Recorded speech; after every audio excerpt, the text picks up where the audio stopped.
FIBA World Cup 2023, nagsimula na nga ilang celebrities at maging politiko, spotted at full support pa. Sino-sino ang mga yan? Silipin sa balitang A to Z Showbiz ni Lane Garcia.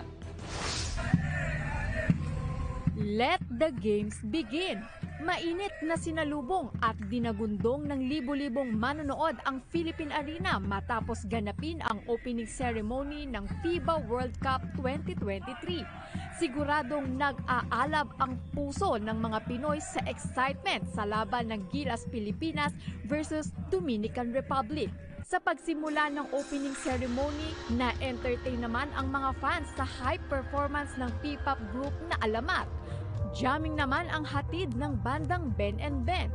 At syempre, ang inabangan ng lahat, ang popstar princess Sara Geronimo. Star-studded din ng mga sumubaybay para sa unang araw ng FIBA World Cup dahil spotted rin ang ating mahal na Pangulong Bongbong Marcos na todo ang suporta sa Team Gilas.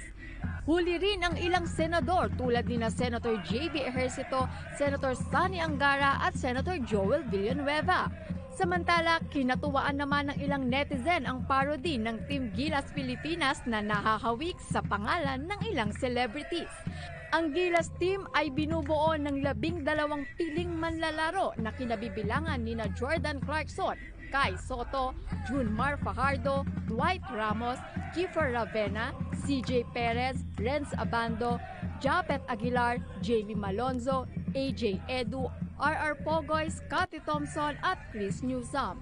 Inaasahang makakaharap naman ng Gilas Pilipinas sa susunod na laban ang bansang Angola at Italy na kalahok rin sa World Cup. Para sa balitang A to Z Showbiz, Lane Garcia.